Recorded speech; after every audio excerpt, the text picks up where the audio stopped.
ಈಗ ದೆಹಲಿ ಅಂಗಳದಲ್ಲಿ ರಾಜ್ಯ ಸಂಪುಟ ವಿಸ್ತರಣೆಯ ಚೆಂಡಿದ್ದು ದೆಹಲಿಯಲ್ಲಿ ಇವತ್ತು ಹೈ ವೋಲ್ಟೇಜ್ ಸಭೆ ಹೈಕಮಾಂಡ್ ಹೈ ವೋಲ್ಟೇಜ್ ಸಭೆ ಇದೆ. ರಾಜ್ಯ ನಾಯಕರೊಂದಿಗೆ ಹೈಕಮಾಂಡ್ ನಾಯಕರು ಸಭೆ ನಡೆಸಲಿದ್ದು ಬೆಳಿಗ್ಗೆ 11 ಗಂಟೆಯ ಬಳಿಕ ಸಭೆಗೆ ಸಮಯ ನಿಗದಿಯಾಗಿದೆ. ಎಐಸಿಸಿ ಅಧ್ಯಕ್ಷ ಮಲ್ಲಿಕಾರ್ಜುನ ಖರ್ಗೆ ಅವರ ನಿವಾಸದಲ್ಲಿ ಸಭೆ. ಸಿಎಂ ಡಿಕೆಶಿ, ಕೆಪಿಸಿಸಿ ಅಧ್ಯಕ್ಷ ಬಿಕೆ ಹರಿಪ್ರಸಾದ್, ಮಾಜಿ ಸಿಎಂ ಸಿದ್ದರಾಮಯ್ಯಗೆ ಸಭೆಯಲ್ಲಿ ಭಾಗಿಯಾಗದಕ್ಕೆ ಅವಕಾಶಗಳಿದ್ದು ಮೊದಲು ಕೆಸಿ ವೇಣುಗೋಪಾಲ್ ಸುರ್ಜೇವಾಲಾ ಜೊತೆಗೆ ಚರ್ಚೆಯಾದ ಮೇಲೆ ಖರ್ಗೆ ನಿವಾಸದಲ್ಲಿ ಸಭೆಯಾಗುವ ಸಾಧ್ಯತೆ ಇದೆ. ಈ ಬಗ್ಗೆ ಡೀಟೇಲ್ಸ್ ಕೊಡ್ತಾರೆ ನಮ್ಮ ಪ್ರತಿನಿಧಿ ಹರೀಶ್. ಈಗ ಲೈವ್ನಲ್ಲಿ ಜಾಯ್ನ್ ಆಗ್ತಾ ಇದ್ದಾರೆ.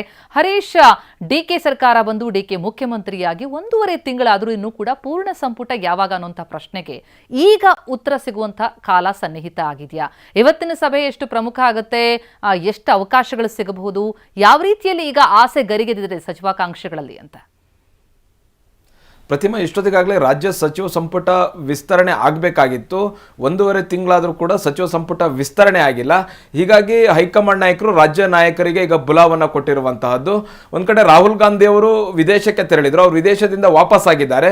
ಅವರು ವಿದೇಶದಿಂದ ವಾಪಸ್ ಆಗಿರೋದ್ರಿಂದ ರಾಜ್ಯ ನಾಯಕರು ಯಾವಾಗ ಹೈಕಮಾಂಡ್ ನಾಯಕರು ಕರೀತಾರೆ ನಮ್ಮನ್ನ ಅನ್ನುವಂಥ ನಿಟ್ಟಿನಲ್ಲೇ ಕಾಯ್ತಾ ಇದ್ರು. ಕೊನೆಗೀಗ ಹೈಕಮಾಂಡ್ ನಾಯಕರು ಈಗ ರಾಜ್ಯ ನಾಯಕರಿಗೆ ಬುಲಾವ್ ಕೊಟ್ಟಿರುವಂತಹದ್ದು. ನಿನ್ನೆ ಸಿಎಂ ಡಿಕೆ ಶಿವಕುಮಾರ್ ಅವರು, ಸಿದ್ದರಾಮಯ್ಯ ಅವರು ಜೊತೆಗೆ ಕೆಪಿಸಿಸಿ ಅಧ್ಯಕ್ಷರಾದಂತಹ ಹರಿಪ್ರಸಾದ್ ಅವರು ದೆಹಲಿಗೆ ತೆರಳಿರುವಂತಹದ್ದು. ಇವತ್ತು 11 ಗಂಟೆ ನಂತರ ದೆಹಲಿಯಲ್ಲಿ ಮಹತ್ವದ ಸಭೆ ನಡೆಯುತ್ತೆ. ಬಹುಮುಖ್ಯವಾಗಿ 11 ಗಂಟೆಗೆ ಲೋಕಸಭಾ ಸ್ಟ್ರಾಟಜಿ ಮೀಟಿಂಗ್ ಇರುವಂತಹದ್ದು. ಸೋನಿಯಾ ಗಾಂಧಿ ಅವರು ಭಾಗಿಯಾಗ್ತಾರೆ, ಇಂಡಿಯಾ ಮೈತ್ರಿಕೂಟದ ಸದಸ್ಯರು ಭಾಗಿಯಾಗ್ತಾರೆ.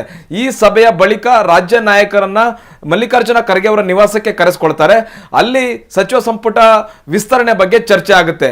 ಕಳೆದ ಸಂಪುಟ ರಚನೆ ಆದಂತಹ ಸಂದರ್ಭದಲ್ಲಿ ಬಹುತೇಕ ಸಚಿವರುಗಳು ಹಿರಿಯ ಸಚಿವರನ್ನೇ ಆಯ್ಕೆ ಮಾಡಲಾಗಿತ್ತು. ಯತೀಂದ್ರ ಅವರನ್ನೊಬ್ಬರನ್ನ ಹೊರತುಪಡಿಸಿದಂತೆ ಇನ್ನುಳಿದಂಥವರೆಲ್ಲರೂ ಕೂಡ ಹಿರಿಯ ಶಾಸಕರಿಗೆ ಮನೆಯನ್ನ ಹಾಕಲಾಗಿತ್ತು. ಮತ್ತೆ ಬಹುತೇಕ ರಿಪೀಟ್ ಆದಂತವರು ಇದ್ರು.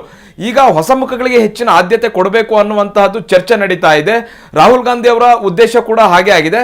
ರಾಹುಲ್ ಗಾಂಧಿ ಅವರ ಕಣ್ಗಾವಲಿನಲ್ಲಿ ಈ ಸಚಿವ ಸಂಪುಟ ವಿಸ್ತರಣೆ ಆಗುತ್ತೆ ಅನ್ನುವಂತಹದ್ದು. ಮತ್ತೆ ಹೈಕಮಾಂಡ್ ಹೇಳಿದಂತಹ ಶಾಸಕರೇ ಸಚಿವ ಸಂಪುಟದಲ್ಲಿ ಸ್ಥಾನ ಪಡೀತಾರೆ ಅನ್ನುವಂಥದ್ದು. ಬಹುಮುಖ್ಯವಾಗಿ 20 ಸ್ಥಾನಗಳು ಖಾಲಿ ಇದೆ. 20 ಸ್ಥಾನದಲ್ಲಿ 15 ಸ್ಥಾನಗಳನ್ನ ಈಗ ಸದ್ಯಕ್ಕೆ ತುಂಬುವಂತಹ ಸಾಧ್ಯತೆ ಇದೆ.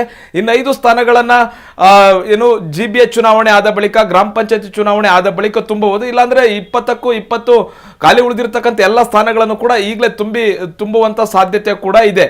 ಬಹುಮುಖ್ಯವಾಗಿ ರಾಹುಲ್ ಗಾಂಧಿ ಅವರು ಒಂದಷ್ಟು ಸ್ಪಷ್ಟ ಸೂಚನೆಗಳನ್ನು ಕೊಟ್ಟಿದ್ದಾರೆ. ಯುವಕರಿಗೆ ಹೆಚ್ಚಿನ ಆದ್ಯತೆಯನ್ನು ಕೊಡಬೇಕು, ಜಾತಿವಾರು ಹೆಚ್ಚಿನ ಆದ್ಯತೆಯನ್ನು ಕೊಡಬೇಕು, ಮತ್ತೆ ಭೌಗೋಳಿಕ ಪ್ರಾದೇಶಿಕವಾರು ಕೂಡ ಎಲ್ಲ ರೀತಿಯಾದಂತಹ ಸಮಾನತೆಯನ್ನು ಕಾಪಾಡಿಕೊಳ್ಬೇಕು ಅನ್ನುವಂತಹ ನಿಟ್ಟಿನಲ್ಲೇ ಒಂದು ಸೂಚನೆ ಸಿಕ್ಕಿರೋದ್ರಿಂದ ಸಿದ್ದರಾಮಯ್ಯ ಅವರು ಕೂಡ ಒಂದು ಪಟ್ಟಿಯನ್ನು ತೆಗೆದುಕೊಂಡು ಹೋಗಿದ್ದಾರೆ. ಡಿಕೆ ಶಿವಕುಮಾರ್ ಅವರು ಕೂಡ ಒಂದು ಪಟ್ಟಿಯನ್ನು ತೆಗೆದುಕೊಂಡು ಹೋಗಿದ್ದಾರೆ. ಇಬ್ಬರನ್ನು ಕೂರಿಸಿ ಚರ್ಚೆ ಮಾಡಿ ಒಂದು ಅಂತಿಮ ಪಟ್ಟಿಯನ್ನು ಹೈಕಮಾಂಡ್ ಹೊರಹಾಕುವಂತದ್ದು. Pratima, thank you Harish.